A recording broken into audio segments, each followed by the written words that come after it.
আল্লাহ রাসূলের জীবনের সবচাইতে কষ্টকর মুহূর্ত হলো তায়েফের ময়দান। সেই তায়েফের ময়দানে গিয়ে রাসূল রক্তাক্ত হলেন। আল্লাহ রাসূলের শুধু মুখ ছাড়া, এই চেহারা ছাড়া রাসূলের দেহের এমন কোনো জায়গা ছিল না যে জায়গায় ওরা পাথর মারেন, তাই চেহারার মধ্যে। মা আয়েশা রাদিয়াল্লাহু তাআলা বর্ণনা করেন, আমি একদিন রাসূলকে গোসল করাতেছিলাম। গোসল করানোর সময় রাসূলের মুখের দিকে তাকাই আর শরীরের দিকে তাকাই। এক সময় আয়েশা বললেন, ইয়া রাসূলুল্লাহ, আপনার কি কোনোদিন বসন্ত ব্যারাম হয়েছিল? বসন্ত ব্যারাম? তা আল্লাহ রাসূল বললেন, কেন? বলে, আপনার মুখ চাঁদের মতন সুন্দর, চাঁদের চাইতেও সুন্দর, কিন্তু আপনার দেহে এরকম মাঝে মাঝে কালো কালো দাগ, এটা কিসের দাগ? আল্লাহ রাসূল বললেন, এটা হলো তায়েফের ময়দানে যখন কলেমার দাওয়াত দিবার গেছিলাম, তখন তায়েফবাসী আমাকে পাথর মারছে। আয়েশা বললেন, ইয়া রাসূলুল্লাহ, আপনি কি আল্লাহর কাছে বলতে পারবেন না যে আল্লাহ আমার দেহের দাগগুলো মোচন করে দাও, এই কালো কালো দাগ আমার আর ভালো লাগতেছে না। রাসূল বলে, আয়েশা রে, আল্লাহ লাইলাতুল মিরাজ আমাকে বলেছিল আপনার দেহের সমস্ত দাগকে আমি মোচন করে দিব। রাসূল বললেন, ওগো আল্লাহ, এই দাগগুলো কিয়ামত পর্যন্ত আমার দেহের মধ্যে রাখতে হবে। এই পাথরের দাগের ওসিলায় আমি গুনাহগার উম্মত সহ জান্নাতে যাবার চাই। সঙ্গে সঙ্গে আয়েশা দোয়া করলেন, আল্লাহ, বিশ্ব নবী কলেমার দাওয়াত দিতে গিয়ে যদি পাথরের আঘাত খায়, যারা নবীর উম্মত হবে তারা কোনোদিন বাতিলের সঙ্গে আপোষ করবে না, দরকার হলে নবীর মতো তারাও আঘাত প্রাপ্ত হবে। আজকে নবীয়ানা কাম করে কত বছর? 40 বছর। পাঞ্জাবি খুলতো, পাঞ্জাবি খুলে দেখে তেল তেলা, তো তেল তেলা গাও দাগ নেই। নবীয়ানা কাম করো, নবী পিটন খায়। একমাত্র সুলাইমান আর আদম নবী ছাড়া সমস্ত নবী বাতিলের দ্বারা আঘাতপ্রাপ্ত হয়েছে। প্রত্যেকটা নবীকে বাতিলের আঘাত করছে। আজকে যারা বলে আমরা নবীর কাম করি, কিন্তু বাতিল তাদের কিছুই বলে না, বুঝবেন এটা নবীর কাম না, এটা তলে তলে শয়তানের সঙ্গে আঘাত করার কাম। জোরে কাম কথা ঠিক না? বুঝতে হবে। জিবরাইল বললেন, ইয়া রাসূলুল্লাহ, কত কষ্ট আপনার দুনিয়ায়। চাচা মারা গেল, দরদের বিবি খাদিজা মারা গেল, তায়েফের ময়দানে রক্তাক্ত হলেন, আপনি জান্নাতের মধ্যে ঢুকছেন লাইলাতুল মিরাজে, আর বের হন না, আর ওই খামাকা দুনিয়াতে আপনি যান না। সঙ্গে সঙ্গে নবী এত রাগ করলেন, চিৎকার দিয়ে বললেন, জিবরাইল, যেই কথা একবার বলেছ এই কথা তুমি আর দ্বিতীয়বার বলতে পারবা না। সোনাল বলেন। আপনারা বলেন তো, জিবরাইল কি নবীর পক্ষে বলতেছে না বিপক্ষে বলতেছে? কথা কয় না, পক্ষে না বিপক্ষে? পক্ষে বলতেছে। অথচ নবী রাগ করে বললেন, জিবরাইল, যেই কথা একবার বলেছ এ কথা আর দ্বিতীয়বার বলো না। আমি নবী আমার জন্য না, আমি নবী হলাম আমার উম্মতের জন্যে।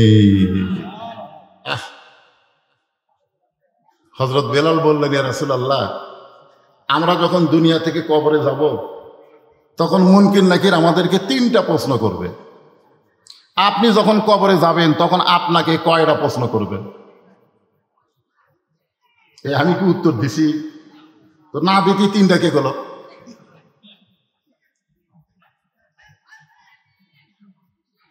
একজন সাহাবী হযরত বেলাল, তিনি নবীকে প্রশ্ন করতেছে, ইয়া রাসূলুল্লাহ, আমরা যখন কবরে যাব, মুসলমান যখন কবরে যাবে, মুসলমানদেরকে কয়টা প্রশ্ন করা হবে?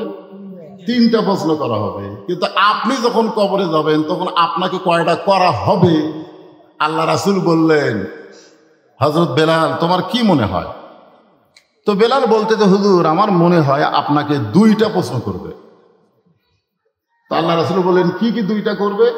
বলে, মান রব্বুকা ওমা দীনুকা, এই 2টা প্রশ্ন আপনাকে করবে, কিন্তু ওমান নাবিউকা এই প্রশ্ন আপনাকে করবে না, কারণ আপনি নিজেই নবী, খালি নবী, সাইদুল আম্বিয়া, সাইদুল মুরসালিন। তখন আল্লাহ রাসূল কানলেন, খুব কানলেন। তো সাহাবীরা বললেন, হুজুর, আপনি কেন কাঁদতেছেন? নবী বললেন, দেখো, তোমাদের ভাগ্য কত ভালো, তোমাদের নবী আছে, আর আমার ভাগ্য কত খারাপ, আমার কোনো নবী নাই। তোমাদের ভাগ্য এত ভালো, তোমাদের উকিল আছে, ব্যারিস্টার আছে, আল্লাহ হাকিমের কাছে তোমাদের ওকালতি করে তোমাদের সুপারিশ করে জান্নাতে নিয়ে যাবে। আর আমার ভাগ্য এত খারাপ, আমার কোনো নবী না। সব সাহাবীরা কান্দেন, বলে হুজুর আপনি তো নবী, আপনার আবার নবী কে? রাসূল একটা মারাত্মক কথা বললেন সিরাতে রাসূলের দিনে, সিরাত সম্মেলনের দিনে। শোনেন, আল্লাহ রাসূল বললেন যারা মৃত্যুবরণ করবে তারা কবরে গেলে তাদেরকে মুনকির নাকির 3টা প্রশ্ন করবে, আর যে মৃত্যুবরণ করবে না তাকে কোনো প্রশ্নও করা হবে না। এ কথার দ্বারা রাসূল বুঝালেন আমাদের নবী মরা নবী না, আমাদের নবী হলেন হায়াতুন নবী। জোরে বলেন কথা ঠিক কিনা? খালি সিরাত শুনলে হবে না, নবীর সম্পর্কে একটু জানা লাগবে। না জানলে মানবেন কেমনে? আল্লাহ রাসূল দুনিয়া থেকে বিদায় নেওয়ার পরে নবী দুনিয়া থেকে মরার কথা তার জীবনে কেউ বলেন না। নবী মরে গেছেন এ কথা যেন কোনোদিনও বলেন না। বলবেন ইন্তেকাল করছে, বিদায় নিয়েছে। নবীর শান বুঝতে হবে, মর্যাদা বুঝতে হবে। জোরে কোন ঠিক কিনা? আপনি নবী না বুঝলে আল্লাহ কি বুঝবেন? আল্লাহরে বুঝতে গেলে তো নবী আগে বোঝা লাগবে, নবীটা কে। তো আল্লাহ রাসূল দুনিয়া থেকে যখন বিদায় নিলেন তখন কতকগুলো মহিলা উম্মাহাতুল মুমিনিন 6 লক্ষ হাদিসের হাফেজা মা আয়েশার সাথে দেখা করলেন। নবী যখন দুনিয়া থেকে বিদায় নিলেন তখন কতগুলো মহিলা, এই মায়েরা যারা পর্দার অন্তরে আছে মনোযোগ দিয়ে শোনেন, কতগুলো মহিলা এসে মা আয়েশার কাছে সাক্ষাৎ করলেন। মহিলারা বলতেছেন মা, আমরা নবীর সম্পর্কে আপনার কাছে জানতে চাই। আপনারা বলেন তো, মেয়েরা কি নবীর কাছে আসতে পারতেন? মেয়েরা পর্দা বোঝেন আপনারা? পর্দা বোঝেন? আজকাল তো মুরিদের বউ পীরের কাছে যায়। ওই পীর বাবার কাছে মুরিদ যায়, মুরিদের বউ যায়, বাবার কাছে ফয়েজ যায়। অথচ ইয়াসসার রাদিয়াল্লাহু ইসলাম গ্রহণ করার পরে তিনি যখন বাড়িতে গেলেন, বাড়িতে যাওয়ার পরে তার বিবি সুমাইয়া বললেন, ওগো স্বামী, আপনার চেহারার মধ্যে নূর জ্বলতেছে, আলো জ্বলতেছে, কারণ কি? ইয়াসসার বললেন আমি ঈমান গ্রহণ করছি। ঈমানের নূর আমার চেহারার মধ্যে আল্লাহ প্রকাশ করে দিয়েছে। বিবি সুমাইয়া বলতেছে তাহলে আমিও ঈমান গ্রহণ করব। ইয়াসসার রাদিয়াল্লাহু দৌড়ে এসে রাসূলকে বললেন, নবী গো, আমি তো ঈমান গ্রহণ করছি, আমার বউটাও ঈমান গ্রহণ করতে চাই, আমি কি আমার বউ আপনার কাছে নিয়ে আসবো?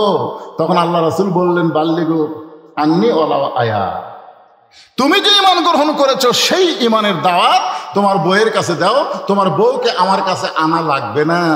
নবীর কাছে ইয়াসসারের বউ আসলে নবীর কিছু হতো না, কিন্তু এইটা বর্তমান ভণ্ডপীর দলিল নিত। যদি সাহাবীর বউ নবীর কাছে আসতে পারে তাহলে মুরিদের বউ আমার কাছে আসতে পারবে না কেন? জোরে কোন কথা ঠিক কিনা? কারণ লাকাদ কানা লাকুম ফি রাসূলিল্লাহি উসওয়াতুন হাসানাহ। যদি সফলতা অর্জন করতে চাও নবীর আদর্শকে গ্রহণ করতে হবে। নবীর বিবি ছাড়া নবী অন্য কোনো মহিলার সঙ্গে পর্দাহীন ভাবে দেখা করে নাই। জোরে কোন সুবহানাল্লাহ। এখন মেয়েরা বলতেছে মা, আল্লাহ নবী সম্পর্কে আমরা একটু জানতে চাই। আয়েশা বললেন, মেয়েরা তোমরা নবী সম্পর্কে আমার কাছে জানতে আইছো, এখন আমি তোমাদের সামনে বলতেছি, তোমরা নবী সম্পর্কে শুনবে না আমার স্বামী সম্পর্কে শুনবে? একটু মনোযোগ দিবেন।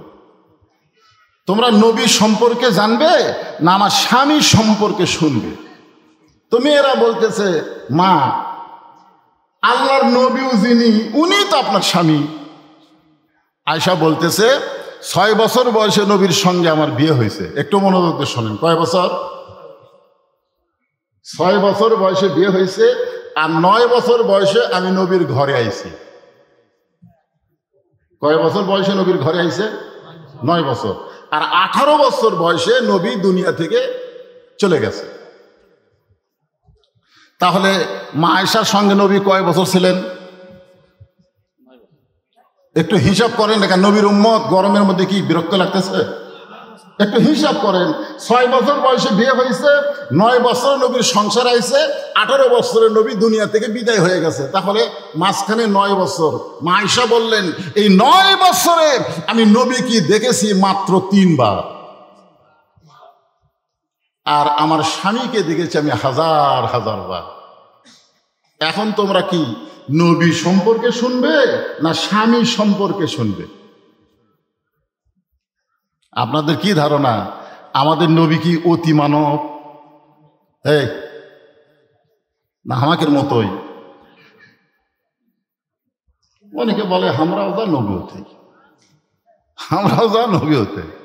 এক বক্তা ওয়াজ করতে বলতেছে আমরা মাটির তৈরি, নবীও মাটির তৈরি। তখন সাইড থেকে একদিন বলতেছে তাহলে আমরা যা নবীও তাই রে। 400 রোজ গ্রহ তারা, তারি নূরের ইশারা, নইলে যে অন্ধকারে ডুবিত এই ধরণী।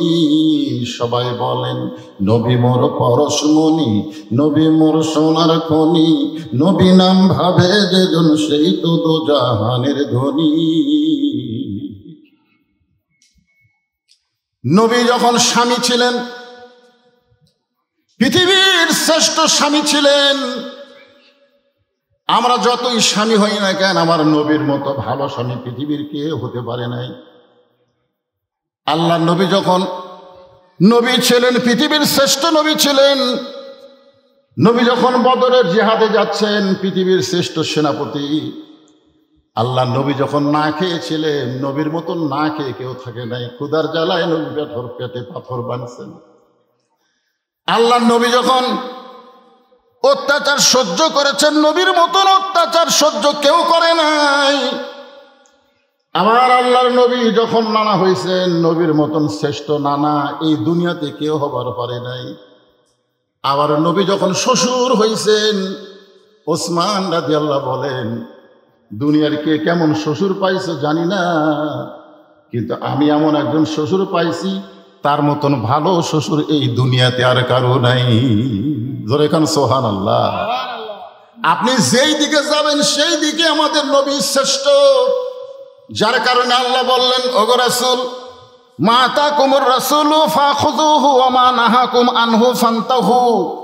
আপনি যেইটা করবেন সেইটাই করা আপনার উম্মতের জন্য ফরজ হয়ে যাবে, আর আপনি যেইটা নিষেধ করবেন সেইটা তাদের জন্য হারাম হয়ে যাবে।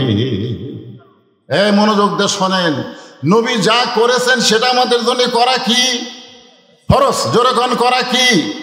মা আতাকুমুর রাসূলু ফাখুযুহু মানে তোমরা সেটা গ্রহণ করো, ওয়া মা নাহাকুম আনহু ফান্তাহু, নবী যেটা নিষেধ করেছে সেটা তোমরা বর্জন করো। নবী শুধু কলেমার দাওয়াত দেয় নাই, নবী এক সময় গভীর রাত্রে মক্কা ছেড়ে মদিনায় হিজরতও করেছে। জোরে কোন কথা ঠিক কি না ভাইজান? হিজরতও করেছে। আহারে, মদিনায় হিজরত করার পরে সর্বপ্রথম নবী, যারা উমরা করেছেন, হজ করেছেন, তারা জানেন, প্রথম একটা মসজিদ নবী নির্মাণ করলেন। প্রথম যে মসজিদকে বলা হয় মসজিদে কুবা। নাম কি? মসজিদে কুবা। আল্লাহ রাসূল বলেছেন, আমার নির্মিত প্রথম মসজিদে কেউ যদি 2 রাকাত নামাজ আদায় করে, আল্লাহ এত খুশি হয় তার আমল নামায় একটা ওমরা হজের সওয়াব দিয়ে দেয়। সুবহানাল্লাহ, জোরে কন না কেন? আরে আপনি করতে পারবেন তো? একটু জোরে মহব্বতে সুবহানাল্লাহ কন। আপনাকেও আল্লাহ হয়তো হজ করার সুযোগ না দিলে ওমরা করার তৌফিক দিয়ে দিবে। সুবহানাল্লাহ বলেন। এই মসজিদে কুবা নবী নির্মাণ করলেন। নির্মাণ করার কারণ হলো নবুয়তের 10ম বৎসরে মেরাজ হয়েছে। সেই মেরাজে আল্লাহ তাআলা নবীকে 5 ওয়াক্ত নামাজ দিয়েছে। নবী নামাজ নিয়ে মক্কায় চলে আসলেন। 5 ওয়াক্ত নামাজ পাওয়ার পরে নবী 3 বছর মক্কায় থাকলেন। গোপনে গোপনে নবী সাহাবীদের নিয়ে নামাজ পড়েন। আর কোরআন শরীফের মধ্যে আল্লাহ বলেছেন, আকিমুস সালাত, নামাজ কায়েম করো। গভীর রাত্রে নবী বললেন, আল্লাহ, কোরআনে যত জায়গায় তুমি নামাজের কথা বলেছো, প্রত্যেক জায়গায় বলেছো নামাজ কায়েম করো, কিন্তু নামাজ কায়েম তো মক্কায় করা যায় না। নামাজ কায়েম করতে গেলে আজান দেওয়া লাগবে। আজান দেওয়ার পরে সবাই চলে আসবে, একজন ইমাম হবে, মুয়াজ্জিন আকামত দেবে, তারপরে নামাজ কায়েম হবে। কিন্তু আল্লাহর নবী নামাজ কায়েমের কথা আপনি বারবার বলতেছেন আল্লাহ, কিন্তু আমি তো নামাজ কায়েম করতে পারি না। তাহলে এরকম চোরের মতন নামাজ পড়লে কি হবে? আল্লাহ বলতেছেন আপনি যেভাবে নামাজ আদায় করতেছেন মক্কায়, এটার নাম হলো ইকরাউস সালাত, নামাজ পড়া। কিন্তু নামাজ পড়ার জন্যে তো আমি আপনাকে পাঠাইনি, নামাজকে কায়েম করার জন্যে পাঠাইছি। বর্তমানে আপনাদের জোগাড় বাড়াই আমরা মসজিদে এশার নামাজ পড়লাম, এইটা কিন্তু নামাজ কায়েম হলো না। কারণ আমরা যখন নামাজ পড়লাম তখন আমাদের মুসলমান দাবি করা কিছু মানুষ বাহিরে হট্টগোল সরগোল করলো, জোরে কোন কথা ঠিক কিনা? নামাজ পড়া অবস্থায় শোনা গেল ওরা রাস্তার মধ্যে সরগোল করতেছে। জিজ্ঞাসা করেন এশার নামাজ পড়ে তোমার নাম কি? বলে আমার নাম হলো আব্দুল্লাহ। আরেকজনকে জিজ্ঞাসা করলেন তোমার নাম কি? বলে আমার নাম হলো আব্দুর রহমান। তোমার নাম আব্দুল্লাহ, আব্দুর রহমান, অথচ এশার নামাজ মসজিদে হয়ে গেল, তোমার খবর কি? বলে আমি মুসলমান আছি কিন্তু আমি নামাজ পড়ি না। যতদিন পর্যন্ত বাংলার জমিনে নামাজ পড়া হবে, নামাজ কায়েম হবে না, ততদিন মক্কার ইসলাম হবে। আর মক্কার ইসলামকে আকিমুদ্দিন, দিন কায়েম করা যাবে না। দিন কায়েম করতে গেলে নবীর সিরাতে মদিনার ইসলামকে গ্রহণ করা লাগবে। কথা বলেন, কথা বলা লাগবে। দিন কায়েম করতে হবে, নামাজ কায়েম করতে হবে। আল্লাহ বললেন ইয়া রাসূলুল্লাহ আপনি আফসোস করেন না, একদিন আপনি ঠিকই নামাজ কায়েমের পরিবেশ পাবেন। আর সেই পরিবেশের প্রথম মসজিদের নাম হলো মসজিদে কুবা। জোরে কোন সুবহানাল্লাহ। আপনি বলেন মসজিদ ছাড়া নামাজ কায়েম করা যাবে? এই যে আপনারা মসজিদ বানাইছেন এত সুন্দর করে, টাইস ফাইস দিয়ে কি সুন্দর করে মসজিদ বানালেন, এই মসজিদ বানাচ্ছেন কি নামাজ পড়ার জন্য না কায়েম করার জন্য? এই কথা বলেন, পড়ার জন্য না কায়েম করার জন্য? আল্লাহ রাসূল বললেন আজকে মসজিদে কুবায় নামাজের জামাত হবে, নামাজ কায়েম হবে। ইসলামে প্রথম যেই নামাজটা জামাতের সঙ্গে পড়া হয়েছে সেই নামাজের নাম হলো যোহরের নামাজ, আজান দিয়া। এর আগে নামাজ পড়া হয়েছে কিন্তু নামাজ কায়েম হয় নাই। কে আসতেছে? আচ্ছা, প্রধান অতিথির আগমন, ফয়সাল পারভেজ সাহেবের আগমন। লিল্লাহি তাকবীর। এই তোমরা এখন তাকবীর বন্ধ করে দাও, প্রধান অতিথি টেজ নিয়ে আসো। গুরুত্বপূর্ণ আলোচনা হচ্ছে, খুব খেয়াল করবে। আমাদের আগামীতে বাংলাদেশে নামাজ কায়েমের পরিবেশ তৈরি করা লাগবে, নামাজ পড়ার পরিবেশ দিয়ে কাম হবি না। বুড়া হচ্ছে চামড়া ঢিল, আল্লাহর সাথে দিছে মিল।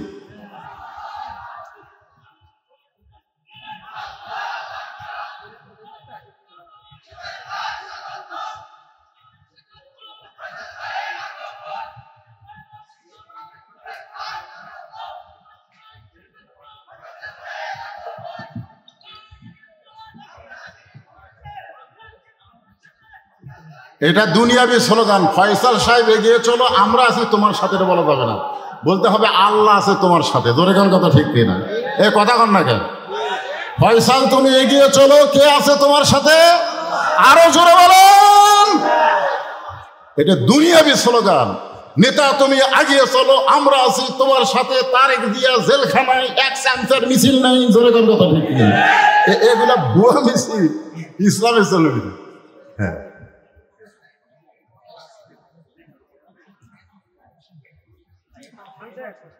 হ্যাঁ বসেন, প্রধান অতিথি বসতে। আমি যে কথাটা বলতেছি কি বলবো? হ্যাঁ, মনোযোগ দেওয়া লাগবে। এখনকার কথাগুলো মনোযোগ না দিলে। মা আয়েশা কি বলতেছেন? আমি 9 বছরের নবীকে দেখছি মাত্র কয়বার? মাত্র। আর স্বামী হিসাবে দেখছি কতবার? এই কথার কোনোই গুরুত্ব দিলেন না। স্বামীকে দেখছি হাজার বার, আর নবী হিসাবে 9 বছরে দেখছি মাত্র 3 বার। এখানে আপনাদের বুঝাবার দিচ্ছি, যিনি নবী তিনি স্বামী, কিন্তু নবীর রূপ আলাদা, স্বামীর রূপ আলাদা, নানার রূপ আলাদা, আবার পিটন খাওয়ার সাইজ আলাদা, পিটন দেওয়ার সাইজ আলাদা। তোর এখন কথা ঠিক কিনা? মানে একই নবীর মধ্যে বহু রূপ। সেই জিনিসটা বুঝাইতে গিয়া প্রথম যেই নামাজ কায়েম হয়েছে আজান দিয়া, সেই নামাজের নাম হলো জোহরের নামাজ। ধরে বলেন কোন নামাজ? সর্বপ্রথম যিনি জামাত কায়েমের জন্য আজান দিয়েছে সেই মুয়াজ্জিনের নাম হলো হযরত বেলাল ইবনে রেবাব। আল্লাহ রাসূল বলেছেন, ও বেলাল তুমি আমার কাছে আসো। বেলাল যখন নবীর কাছে আসলেন, নবী বেলালের কপালে একটা চুমা দিয়ে বললেন, বেলাল তুমি কি জানো হাসরের ময়দানে তোমার মাথা আমার মাথার উপরে থাকবে? বেলাল ছোট বাচ্চার মতন কান্না শুরু করলেন, ইয়া রাসূলুল্লাহ আপনি হলেন বিশ্ব নবী, আপনার মাথার উপর আমার মাথা কেমনে থাকবে? আল্লাহ রাসূল বললেন, বেলাল শুধু তুমি নও, কিয়ামত পর্যন্ত যারা মসজিদে মুয়াজ্জিনি করবে এই মুয়াজ্জিনের মাথাটা ইমামের মাথার চাইতে আল্লাহ উপরে রাখবে। এখন আপনারা বলেন তো মুয়াজ্জিনের দাম কম না বেশি? সর্বপ্রথম এই মুয়াজ্জিন হযরত বেলাল। আবু বকর বলেছিল, ইয়া রাসূলুল্লাহ আমি মুয়াজ্জিন হবার চাই। উমর ফারুক বলেছিল, ইয়া রাসূলুল্লাহ আমি মুয়াজ্জিন হবার চাই। ওসমান বলেছিল, আমি মুয়াজ্জিন হবার চাই। কারণ এত বড় দামি ফজিলত কেউ হাতছাড়া করবার চায় না। রাসূল বলে, সাহাবীরা রে, আযানের মালিক যে আল্লাহ, আরশ থেকে সে আল্লাহ মুয়াজ্জিন নিযুক্ত করে দিয়েছে। আমি নবী আযানের মালিক না, আযানের মালিককে সে আল্লাহ মুয়াজ্জিনকে নিযুক্ত করে দিয়েছে। সেই মুয়াজ্জিন হলেন হযরত বেলাল। সমস্ত সাহাবী বেলালকে আঁকড়ে ধরে বলে, বেলাল তোমার মধ্যে এমন কি যোগ্যতা আছে যে যোগ্যতার কারণে আল্লাহ তাআলা তোমাকে মুয়াজ্জিনের মতন বিশাল একটা পদ দিয়েছে? বেলাল বলতেছে, আমি জানি না, আল্লাহ রাসূলই বলতে পারবেন। কারণ আল্লাহ রাসূলকে জানান, রাসূলের কাছে তোমরা শোনো। সমস্ত সাহাবীরা রাসূলকে জিজ্ঞাসা করলেন, এ রাসূলুল্লাহ এই বেলালের মধ্যে এমন কি গুণ যেই গুণের কারণে বেলাল আজান দেওয়ার মতন মুয়াজ্জিনি সম্মান পাইলেন? রাসূল বললেন, সাহাবীরা রে তোমরা সবাই জিহ্বা বের করো। সাহাবীরা জিহ্বা বের করলেন। আল্লাহ রাসূল বললেন, বেলাল তুমিও জিহ্বাটা বের করো। বেলাল যখন জিহ্বা বের করে সমস্ত সাহাবী তাকায় দেখে বেলালের জিহ্বার মাঝখানে ছিদ্র দেখা যায়। সাহাবীরা বললেন, ইয়া রাসূলুল্লাহ এই বেলালের জিহ্বার মধ্যে ছিদ্র দেখতে পাইলাম কারণ? নবী বললেন, সাহাবীরা রে শুধুমাত্র কলেমাকে কলিজার মধ্যে ইকরার বিল লিসান তাসদিক বিল জানান আমল বিল আরকান, ঈমানটাকে কলিজার মধ্যে জায়গা দেওয়ার জন্য এই বেলালকে কাফের বেঈমানেরা সারাদিন মারছে। শুধু মারে নাই, বুকের উপরে পাথর চাপা দিয়ে রাখছে। শুধু পাথর চাপা দিয়েও ক্ষান্ত হয় নাই। বেলাল যখন আল্লাহ আল্লাহ জিকির করে, বেলালের জিহ্বাটা টেনে বের করে ওই জিহ্বার মধ্যে পেরে ঢুকাইয়া দিছে। এরপরে আবু বকর বেলালকে যখন মুক্ত করে নবীর সামনে হাজির করে, আল্লাহ রাসূল বেলালের কপালে একটা চুমা দেয়। জিহ্বার সঙ্গে জিহ্বা লাগাই দিলে সঙ্গে সঙ্গে জিহ্বাটা পূর্বের মতো হয়ে বেলালের মুখের মধ্যে ঢুকে যায়। আল্লাহ রাসূল বললেন, বেলাল তুমি কি জানো তোমাকে আল্লাহ খুশি হয়ে একটা আয়াত হাদিয়া দিয়েছে? ধরে কর সুবহানাল্লাহ। বেলাল তুমি কি জানো আল্লাহ তোমার উপরে খুশি হয়ে তোমাকে একটা আয়াত আল্লাহ হাদিয়া দিয়েছে? ইন্নাল্লাযীনা ক্বালু রাব্বুনাল্লাহু সুম্মা ইসতাকামু তাতানাজ্জালু আলাইহিমুল মালাঈকা আল্লা তাখাফু ওয়া লা তাহজানু ওয়া আবশিরু বিল জান্নাতিল্লাতী কুনতুম তুআদুন। আল্লাহু আকবার। বেলাল তুমি শুনলে খুশি হবে, তোমার কোনো ভয় নাই, তোমার কোনো চিন্তা নাই। এই দুনিয়াতে আল্লাহ তোমাকে বেহেশতের সুসংবাদ দিয়ে দিছে। এরপরও বেলাল কাঁদতেছে। রাসূল বলে, বেলাল আল্লাহ তোমাকে জান্নাতের সুসংবাদ দিলে এরপরে তুমি কেন কাঁদতেছো? বেলাল বলে, ইয়া রাসূলুল্লাহ আমি আল্লাহু আকবার, আল্লাহ সবচাইতে বড়, সে আল্লাহকে ঈমান গ্রহণ করে চোরের মতন আমাকে সারাদিন ওরা মারলো। আমি জবান খুলে চিৎকার করে বলতে পারি নাই, শুধু জবানে আল্লাহ আল্লাহ বলেছি, জোরে বলি নাই, আমার জিহ্বা টেনে ওরা ছিদ্র করে দিয়েছে। আমার আল্লাহ বড়, এই কথাটাকে কোনোদিন জোরে বলা যাবে না। রাসূল বলে, বেলাল রে, বর্তমানে মক্কায় সেই পরিবেশ নাই, যেদিন পরিবেশ হবে সেই দিন সর্বপ্রথম তোমাকেই জোরে আল্লাহু আকবার বলার হুকুম দেওয়া হবে। হাসিনার সময় আমরা সেই পরিবেশ পাচ্ছিলাম না, জোরে কোন কথা কন না কেন? কিন্তু এখন 5ই আগস্টের পরে, হাসিনা পলানোর পরে সেই পরিবেশ আছে না নাই? একটু জোরে দেওয়া লাগবে, দেখি কে কত জোরে পারেন। লিল্লাহে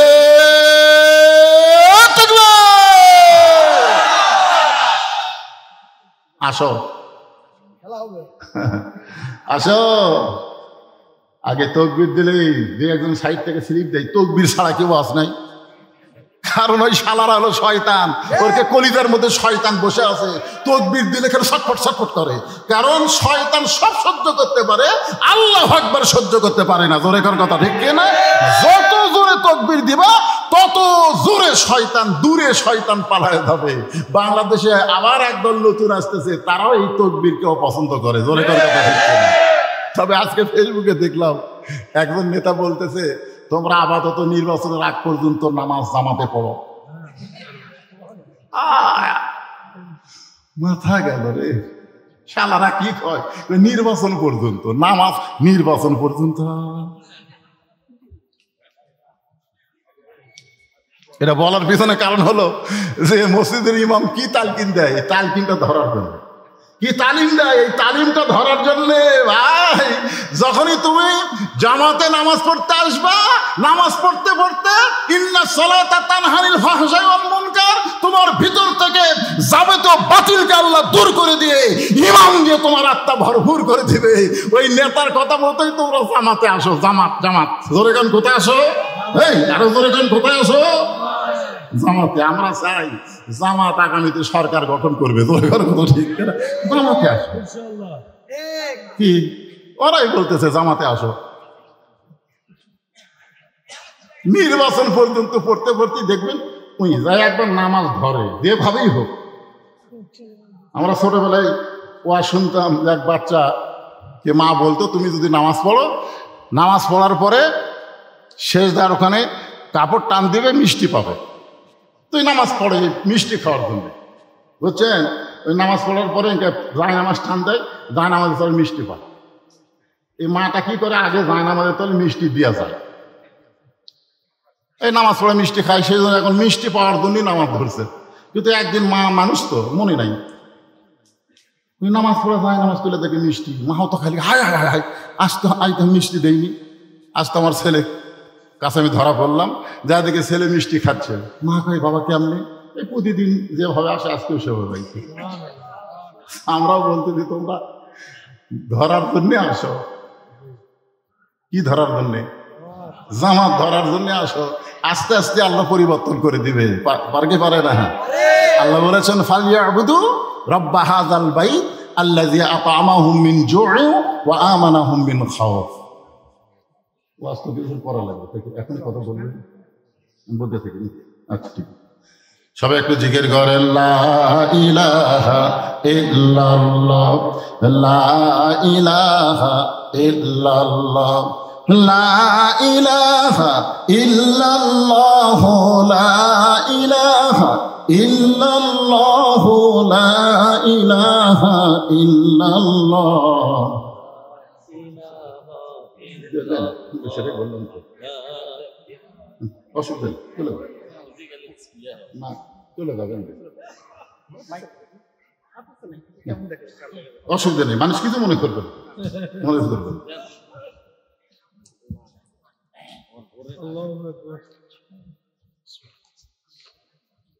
লিল্লাহে তাকবীর, লিল্লাহে তাকবীর, নারে তাকবীর। আলহামদুলিল্লাহ। সম্মানিত দিনী ভাইরা, আজকে আমাদের ঐতিহাসিক সিরাত সম্মেলনে আজকে আমাদের গেছেন কোন জায়গায় মনে নেই। আপনারা বসে আছেন জান্নাতের বাগানে, আর রাসূল তখন ছিল জান্নাতে। সুবহানাল্লাহ বলেন। আমি আপনাদের বলতেছি এই কারণেই যে রাসূল জান্নাতের মধ্যে গিয়া ফেরেশতা জিবরাইল নবীর পক্ষে কথা বলতেছেন, যদি খামাখা দুনিয়াতে গিয়ে আপনার লাভ কি? এই বছরে আপনার চাচা দুনিয়া থেকে বিদায় নিল, আপনার দরদের বিবি খাদিজা বিদায় নিল, এমনকি তাইফের ময়দানে আপনি রক্তাক্ত হলেন। আল্লাহ তাআলা আপনাকে জান্নাত দেখার তৌফিক দিলেন, জান্নাতে প্রবেশ করলে সে যদি বের না হয় আল্লাহ তাকে বাড়ি করে দিবেন। জিবরাইল নবীর পক্ষে কথা বলতেছেন, আর নবী রাগ করে বললেন, যে কথা একবার বলেছো এ কথা আর দ্বিতীয়বার বলো না, কারণ আমি নবী আমার জন্যে না, আমি নবী হলাম আমার উম্মতের জন্যে। জোরে কোন সুবহানাল্লাহ। ভালো।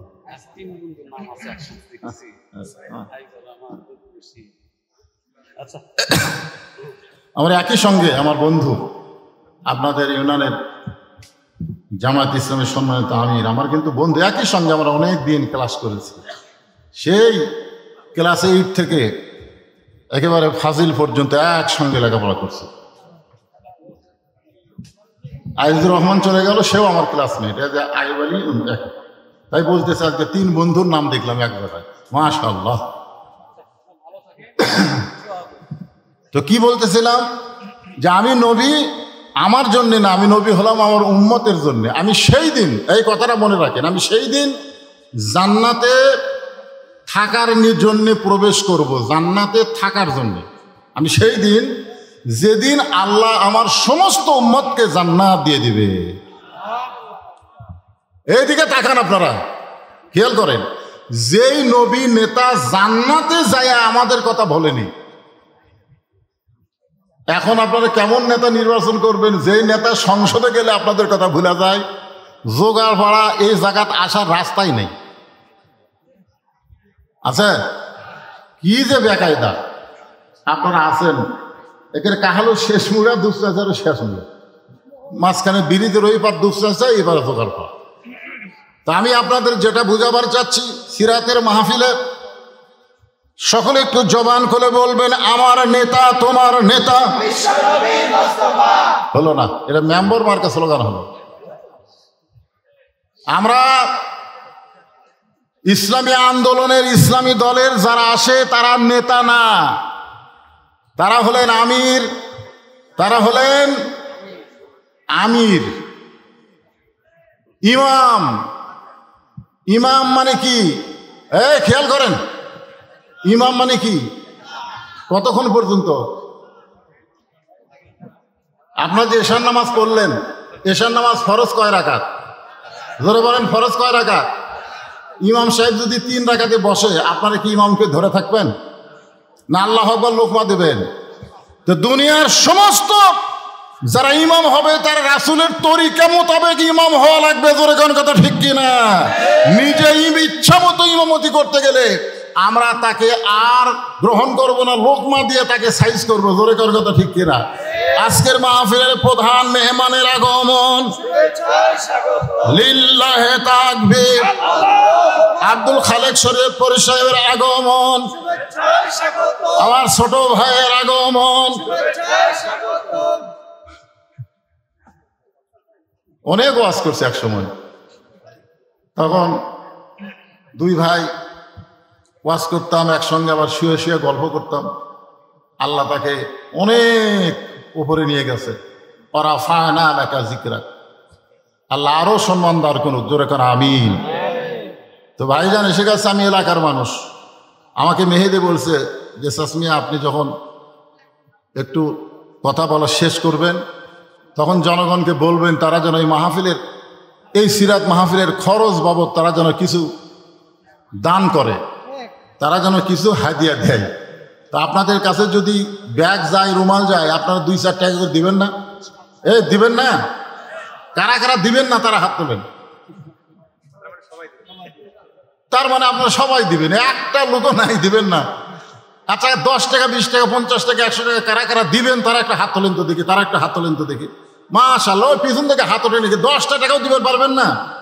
মাশাআল্লাহ। আচ্ছা হাত নামা, যাও ব্যাগ নিয়ে যাও, সবাই যাও। মাহফিলের সৌন্দর্য বজায় রাখবেন। অনেক দূর থেকে মেহমান এসেছেন, অনেক কষ্ট করে। এখন রাস্তাঘাটে চলা যে কি কষ্ট, মাঝে মধ্যে দেখবেন রাস্তা ক্লিয়ার আছে, আবার জ্যাম। অনেক কষ্ট করে আমার ভাই, ছোট ভাই এসেছেন, মাশাআল্লাহ। আর এক নাতি আমার এসেছে, বাড়ি তার হলো রানীনগরে।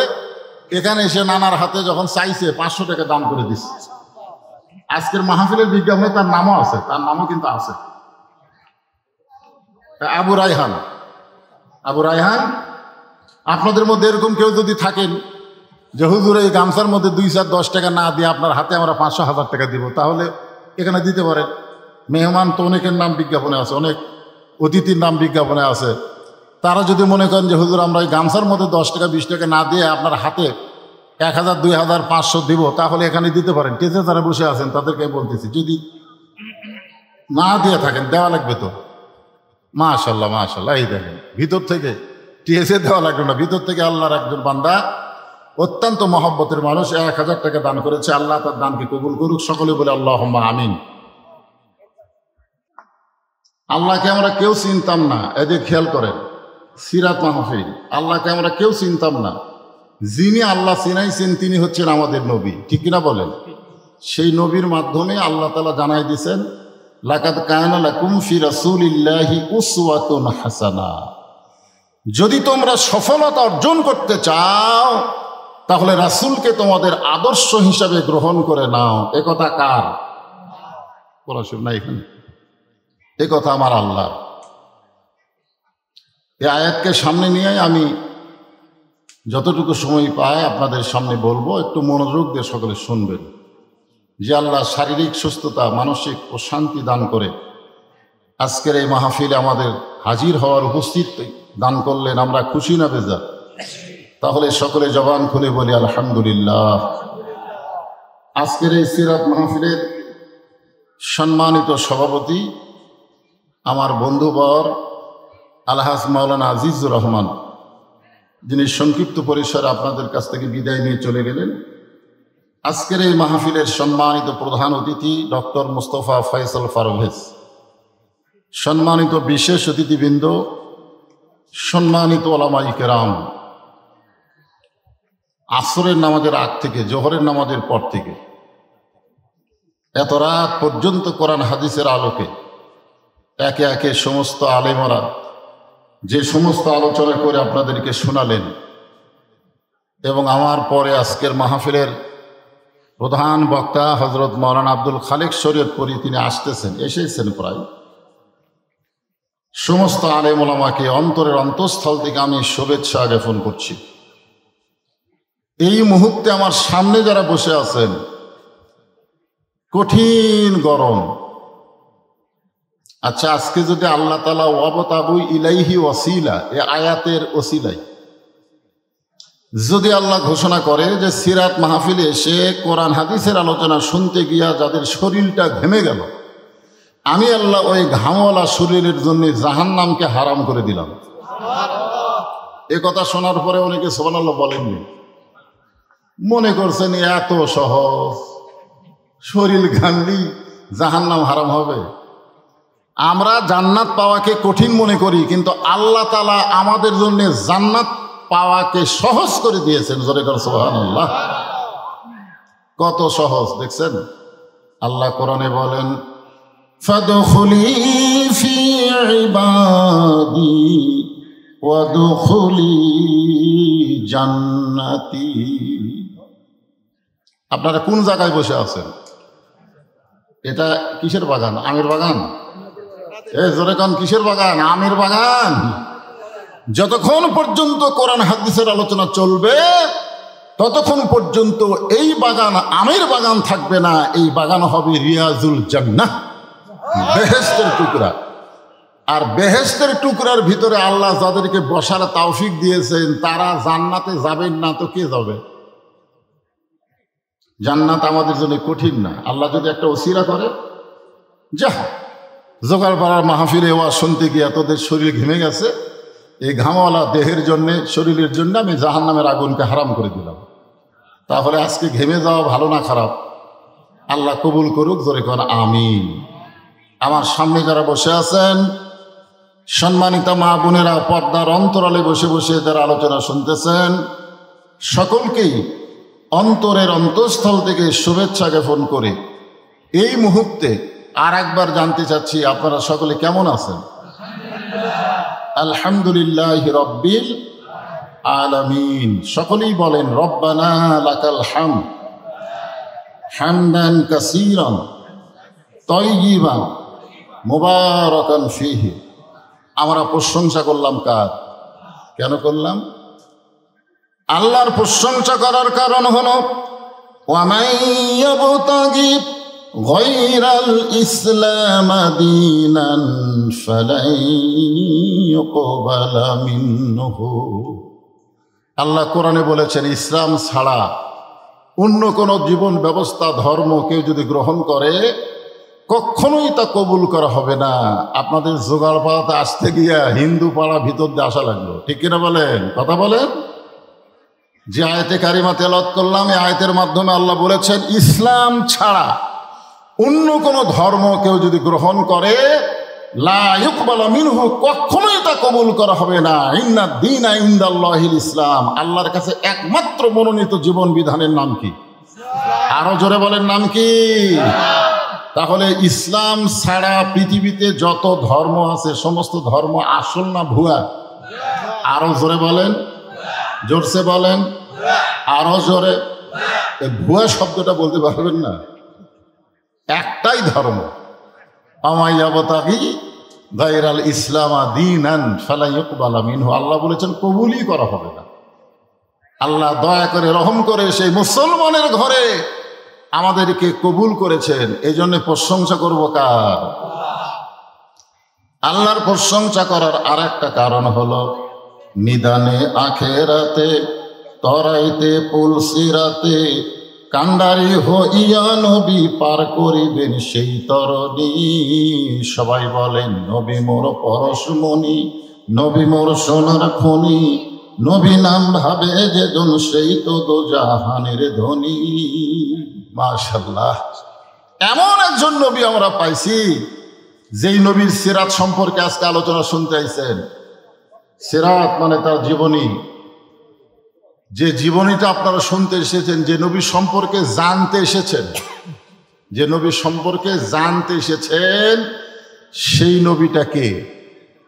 সেই নবীটা হলো আল্লাহ যখন হাকিম হয়ে আমাদেরকে আসামি বানায় বিচার শুরু করবেন, ওই সময় আমাদের নবী উকিল হবেন, ব্যারিস্টার হবেন, আমাদের পক্ষে আল্লাহর কাছে সুপারিশ করে আমাদের সবাইকে জান্নাতে পৌঁছায় দিবে।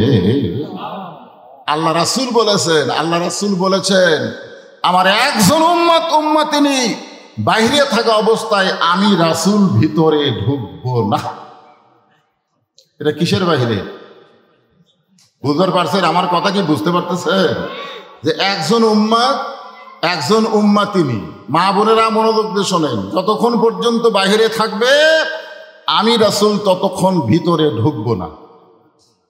রাসূল একবার ভিতরে ঢুকছেন লাইলাতুল মেরাজে। আল্লাহ রাসূল জান্নাতের মধ্যে পূর্বে আল্লাহ নবীর সঙ্গে একজন ফেরেশতা ছিল, নাম হলো জিবরাইল। ফেরেশতা জিবরাইল বললেন, ইয়া রাসূলুল্লাহ, আপনি কি জানেন এই জান্নাতের দরজায় কি লেখা আছে? তো আল্লাহ রাসূল বললেন, জিবরাইল আমি জানি না যতক্ষণ পর্যন্ত আল্লাহ না জানায়। সুবহানাল্লাহ বলেন। তো জিবরাইল বললেন, হুজুর জান্নাতের দরজায় লেখা আছে সালামুন আলাইকুম তিবতুম ফাদখুলুহা খালিদিন।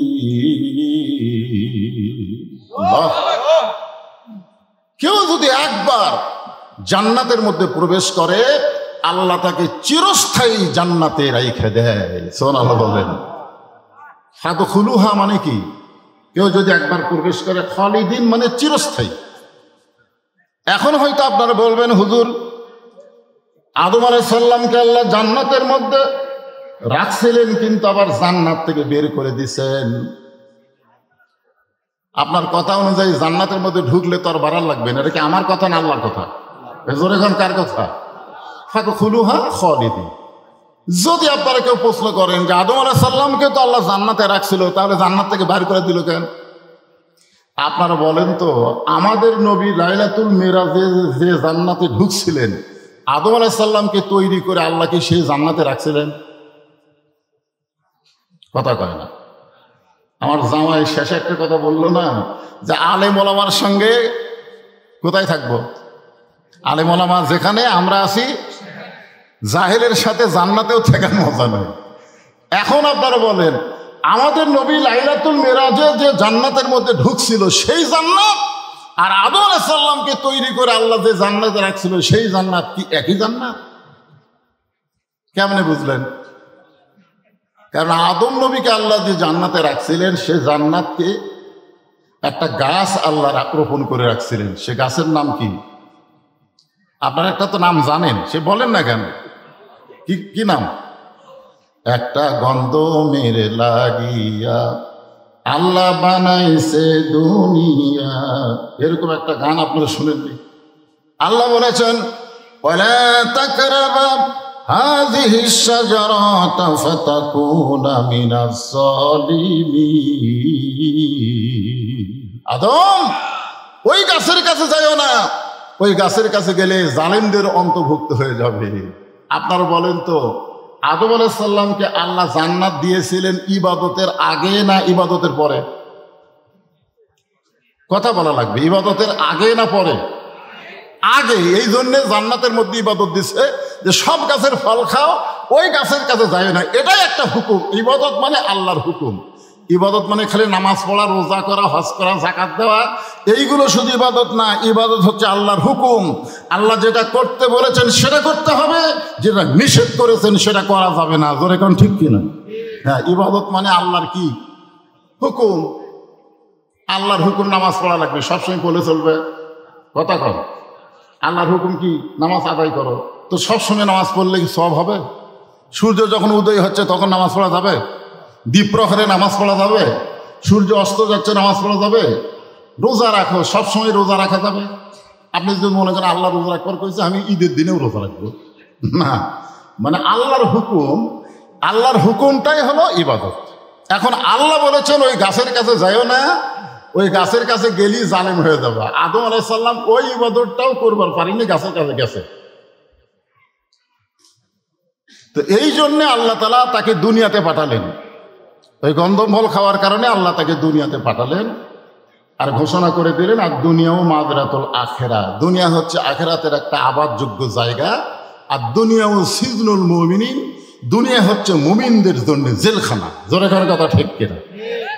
জেলখানার কয়েদি যেমন ইচ্ছা অনুযায়ী চলতে পারে না, জেলের নিয়ম অনুযায়ী চলতে হয়। দুনিয়াতে যারা মুসলমান হবে তারা নিজের ইচ্ছা অনুযায়ী চলতে পারবে না, আল্লাহর হুকুম নবীর তরিকা মোতাবেক চলা লাগবে। জোরে কোন কথা ঠিক কিনা? এই জন্য তো মুমিনদের জন্য জেলখানা। জেলখানা মানে কি? আসসালাতু খায়রুম মিনান নাম শোনার পরে মুমিন ঘুম পাড়বি? এই কথা কর না কেন? ঘুম পাড়বে? আসসালাতু খায়রুম মিনান নাম শোনার পরেও যে ঘুম পাড়ে সে মুমিন না, কারণ সে জেলারের নিয়ম মানতেছে না। জেলার মানে আল্লাহ হুকুম করেছে ফজরে আজান হওয়ার সঙ্গে সঙ্গে ঘুম ত্যাগ করো, ঘুম হইতে নামাজ অতি উত্তম। আপনি যখনই নামাজ পড়তে যাচ্ছেন তখনই ফেরেশতারা বলতেছে, আল্লাহ কি মজার ঘুম। সারা রাতের মধ্যে ফজরে আজানের সময় ঘুমের মজাই আলাদা।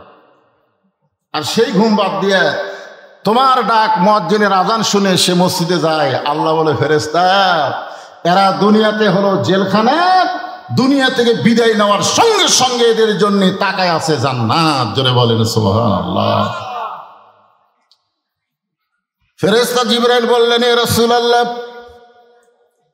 আপনি যদি চান, যদি জান্নাত থেকে বের না হন, তাহলে আল্লাহ আপনাকে জান্নাত থেকে বের করে দিবার পারবে না। বের করে দিবার পারবে? লিমা তাকুলু মা লা তাফআলুন। আল্লাহ যা বলে আল্লাহ তাই করে। আল্লাহ বলেছেন, ফাদখুলুহা খালিদিন। কেউ যদি একবার জান্নাতে প্রবেশ করে সে চিরস্থায়ীভাবে জান্নাতে থাকবে। আপনি যদি বের না হন আল্লাহ আপনাকে বার করে দিবে না। খামাখা আপনি দুনিয়াতে কেন যাবেন? যে বছর রাসূল মেরাজ করেছেন সেই বছর রাসূলের জীবনে 3টা কষ্ট গেছে। কয়টা? 1 নম্বর কষ্ট হলো চাচা আবু তালেব মারা গেছে। আল্লাহ রাসূল বলেছেন, মায়ের পেটে থাকা অবস্থায় আমি এতিম ছিলাম, কিন্তু দুনিয়াতে আসার পরে আমি এতিম ছিলাম না। অথচ আল্লাহ কোরআনে বলেছেন আলাম ইয়াজিদিকা ইয়াতীমান ফাআওয়া, আপনাকে আমি এতিম হিসেবে পাইছি। আর নবী বলতেছেন মায়ের পেটে থাকা অবস্থা আমি এতিম ছিলাম, কিন্তু দুনিয়াতে আসার পরে আমি এতিম ছিলাম না। সাহাবারা বললেন হুজুর কেমনে এতিম ছিলাম না? রাসূল বললেন ভাগ্যগুণ এমন একটা চাচা পাইছি, যেই চাচা আমাকে এমন আদর দিয়া দয়া দিয়া মহব্বত দিয়া লালন পালন করেছে, আমার যে বাবা নাই এটা আমি কখনো বুঝতেই পারিনি। সুবহানাল্লাহ, জোরে বলেন। তাহলে আবু তালেব রাসূলকে কেমন লালন পালন করেছেন। এরপরও আবু তালেবকে জাহান্নামের আগুনে পুড়তে হবে, কারণ আবু তালেব রাসূলকে ভালোবেসেছেন কিন্তু রাসূলকে অনুসরণ করেনি।